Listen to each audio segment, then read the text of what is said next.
What if your motorcycle could greet you, light your path, monitor blind spots, and even auto-record your rides? On paper, that's the promise of the Naxeon Pro, but here's the truth. Our experience with this company has been terrible. Communication was almost non-existent, and for that reason alone, we cannot recommend this product or the brand behind it. Still, we're releasing this review so you can see for yourself and make your own decision.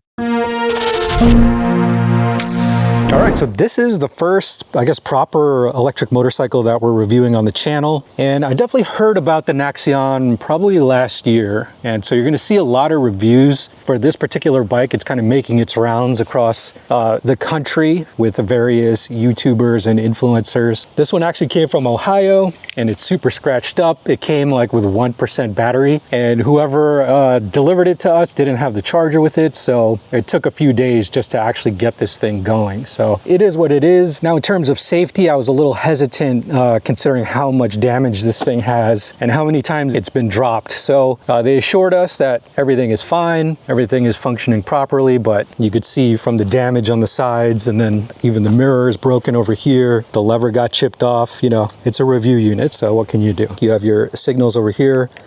So left, rear. You also have the integrated tail lights with the brake functionality. These are the daylight running lights, kind of like a little halo. If you hold down the headlight button, it should switch on. So that is low beam, and then that's high beam. Low, high. Here's the turn signal buttons over here. You got the horn, really loud. These are the hazards.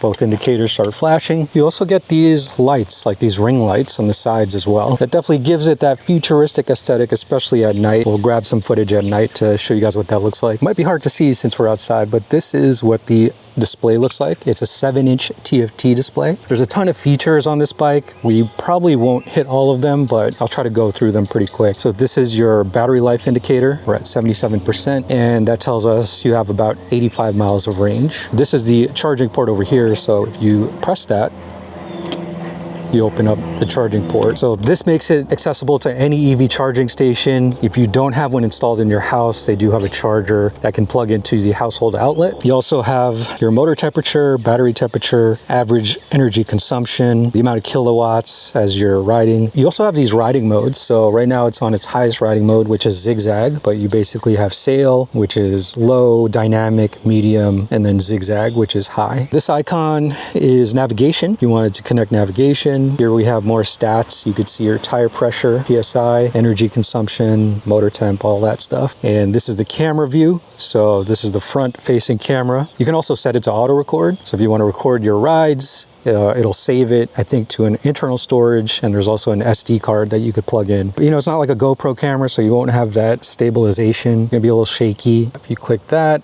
that's the rear. Again, very helpful when you're backing up. Automatic headlights, so it'll just sense when it's dark. It'll turn on automatically. Vehicle body lights, always on. Light show, I'll probably show you guys when it's like dark out, what that looks like. Bracelet brightness, so these are the bracelets on the side of the bike, so you could kind of change the brightness levels. System sound, standard. Vehicle control, traction control system, we have that off. ABS, kind of like to turn this off sometimes, so, but you can, it'll auto enable when you turn it on, but if you want to disable that, you could do that here. Auto recorder, turn that off. And then a few other settings. You could choose your network. You could actually connect it to the internet. Pretty sure that anything that you can change in the app is accessible through this menu system. That's just a quick overview. I know I'm missing a few things. It's a lot of smart tech integrated into this bike. So if you're someone who likes a lot of integrated smart tech, this is probably the right bike for you. And your mileage will vary on whether it's too much or you like it just fine. There's also a boost button for instant power and torque for about 15 seconds in, I'm assuming, zigzag mode. And that should theoretically get you up to 72 miles per hour. So we'll probably do a Dragy test and see if that actually works. This is what the moto seat looks like. Pretty standard. Lots of cushion, a little bit slippery. I wish it was a little bit grippier, but otherwise, not bad. And this is the giant hub motor in the rear. Okay, so this is a 10.5 kilowatt rear hub motor, and this will probably get you from 0 to 30 in about 2.8 seconds. And it's also powered by an internal 72 volt, 90.3 amp hour semi-solid state battery. And like I said, the battery is compatible with type 1 and type 2 charging. There's probably a way to get the battery out although I wasn't clear in the manual how that can be done, but I'm assuming it'll be a hassle to kind of take this thing on and off each time you ride. So make sure you have dedicated storage if you're riding something like this, a garage or shed that actually has some kind of like temperature control. This is a look at the front disc brake with ABS, and here's the rear disc brake with ABS. And then the pegs are pretty standard, pretty comfortable, and they're in a good position when riding. Might be hard to see, but you also have this underglow over here, like these side lights. And the total weight of this bike is about 302 pounds. So yeah, about as heavy as a traditional motorcycle. If you're coming from a gas motorcycle, you'll probably feel right at home. If you're coming from regular e-bikes, it might take some time to get used to. So now that we've gone over all the features of the Naxeon Pro, let's take it out for its first ride. Naxeon Pro, here we go. 3, 2, 1.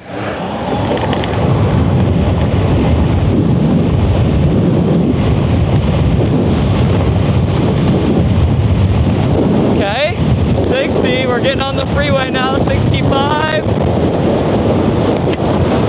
Put down that visor, here we go.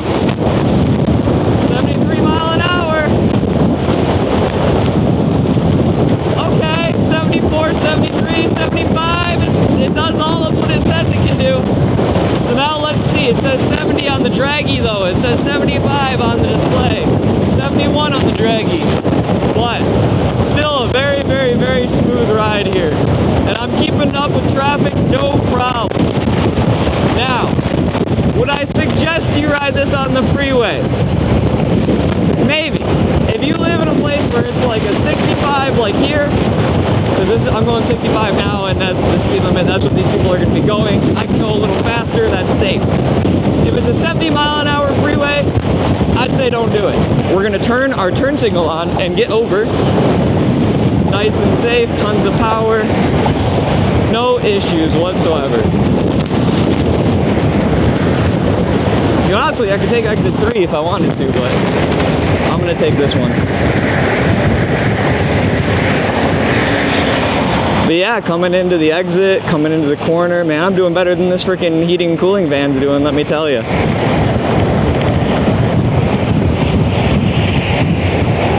But yeah, now we're back to civilization off the freeway, no more scary stuff. Just simple street riding.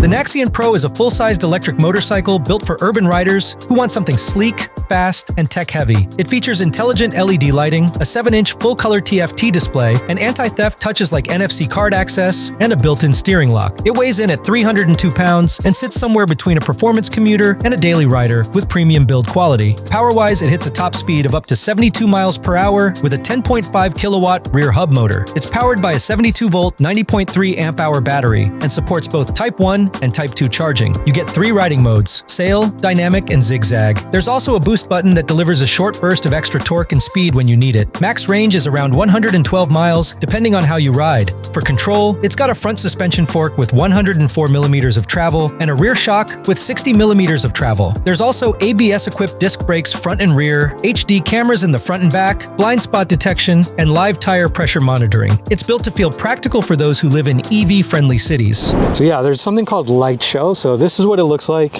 and it's almost like a demo.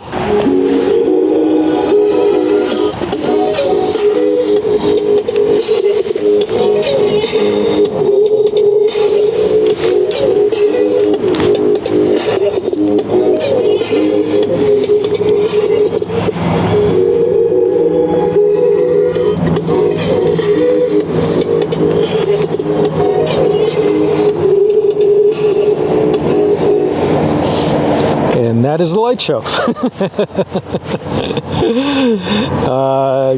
Cool, I guess. I don't know. It's, I mean, if you want to show off your lights, great. And I don't think you can change the song. So that's it. That's the light show. All right, guys, this is my first ride with the Naxeon Pro. Lots of features that we went over already. I'm going to start on sail mode. So this bike is, from what I'm told, small for a motorcycle or electric motorcycle. For me as a short rider, inseam's about 30 inches. This is not bad. This is actually pretty comfortable. I do have to put one foot on the ground. All right, sail mode, here we go. and right away I could feel the suspension doing its thing.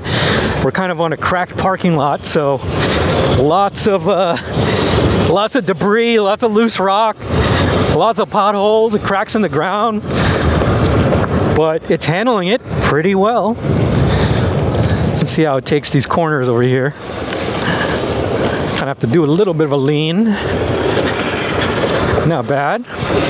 Yeah, I mean, even on sail mode, feels really responsive. At 25 miles per hour. I wonder if it's limited in terms of top speed. But this feels pretty good, to be honest. Just like in sail mode, not bad. About 32 on that run over there. Yeah, overall, I feel really comfortable on this bike. You know, I'm not really experienced on electric motorcycles, so this is my first time actually riding one. Although I've ridden, you know, lots of high-powered electric bikes before, but this is a street legal motorcycle. All right, let's change the riding modes now. I guess I have to stop, hit the dash. We'll switch it to dynamic now. All right, dynamic mode. A little more power right off the line. This thing is super comfortable and super easy to maneuver once you get used to the weight. You know, my leaning and my counter steering, you know, just getting those skills after riding a lot of bikes with like wider tires, you know, heavier footprint. Yeah, not bad. And it's just like really, really quiet. You know, Sully's filming me on the Suron. I can hear that thing from like 20 feet away, but this thing is like super silent. That hub motor is just, yeah, very, very quiet. Very stealthy. We could try, I guess, the brakes. I'll try just kind of squeeze in the brakes here. Yeah, plenty of stopping power.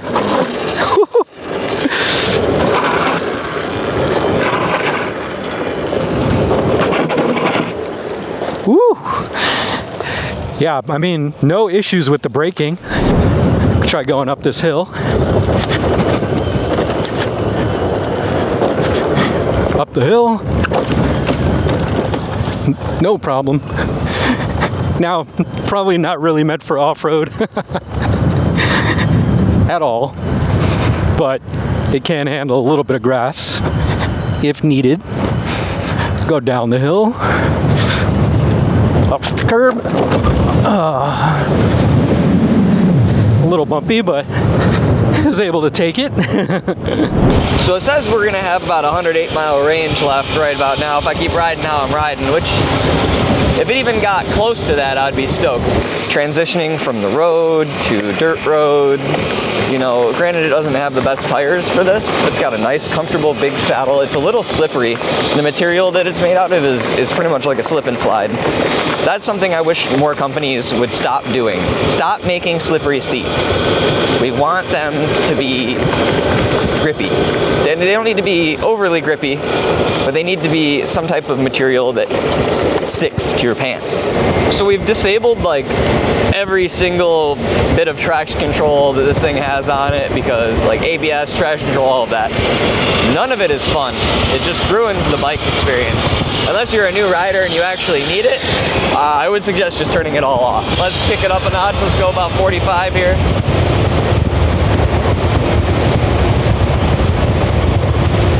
And yeah, super smooth, one-handed.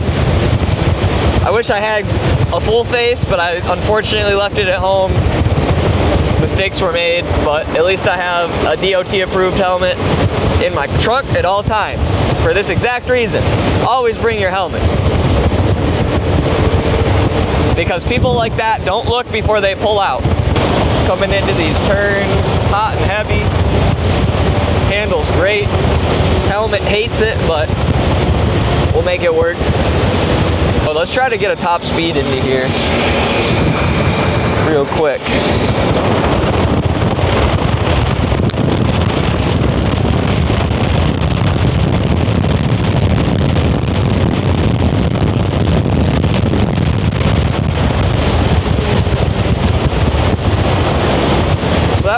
75. There's a lot of smart integrated features, so that's something that, you know, some people will like, some people won't. To get into menus and sub-menus and then NFC card to log in, you know, I find that kind of cool. Maybe that's a little too much tech for some people, but it's easy enough to get used to. If you have no experience with motorcycles, this thing is, you know, heavy to lug around, heavy to move around, and you probably need some dedicated storage like a shed or a garage or something like that, or a ramp just to even lift this thing into other places onto your vehicle.